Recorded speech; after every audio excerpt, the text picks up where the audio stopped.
మొన్న కేసీఆర్ గారు ఏమన్నారు?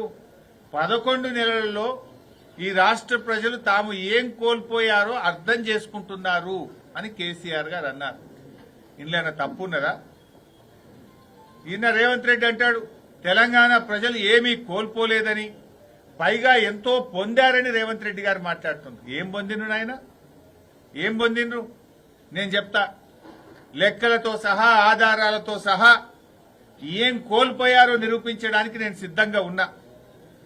ఏమి పొందారో చెప్పడానికి మీరు సిద్ధంగా ఉన్నారా అని నేను అడుగుతా ఉన్నా. దేని మీద మాట్లాడదాం? వ్యవసాయ రంగం మీద మాట్లాడదామా? సంక్షేమ రంగం మీద మాట్లాడదామా? విద్యుత్ సరఫరా మీద మాట్లాడదామా? సాగునీటిపైన మాట్లాడదామా? త్రాగునీటిపై మాట్లాడదామా? విద్యపై మాట్లాడదామా? ఆరోగ్యంపై మాట్లాడదామా? అప్పుల మీద మాట్లాడదామా? ఏ టాపిక్ మీద మాట్లాడదామో నేను చర్చకు సిద్ధం. ఎక్కడ మాట్లాడదాం, ఎప్పుడు మాట్లాడదామో చెప్పు. ఏ రంగం పోయినా చెప్తారు కదా.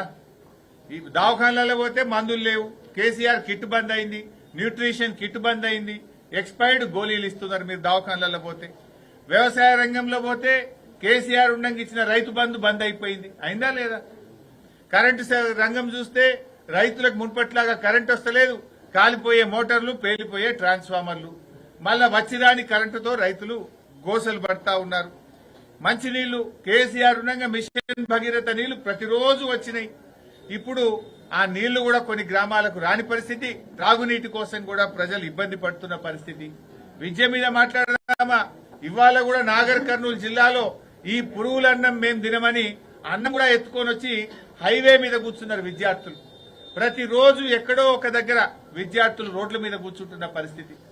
ఒక ఆదిలాబాద్ జిల్లాలో 92 మంది విద్యార్థులు ఆ విష ఆహారం తిని ఆసుపత్రుల పాలైనరు. 2 పిల్లలు విష జ్వరాలతో చనిపోయిన పరిస్థితి. రేవంత్ రెడ్డి గారు వచ్చినాక 36 మంది విద్యార్థులు ఈ రాష్ట్రంలో గురుకుల విద్యార్థులు చనిపోయినారు. యావరేజ్ గా నెలకు 3 పిల్లలు పొట్టన పెట్టుకున్నటువంటి చరిత్ర కాంగ్రెస్ పార్టీ. మరి ఏం కోల్పోలేదని ముఖ్యమంత్రి గారు మాట్లాడుతుంటాడు.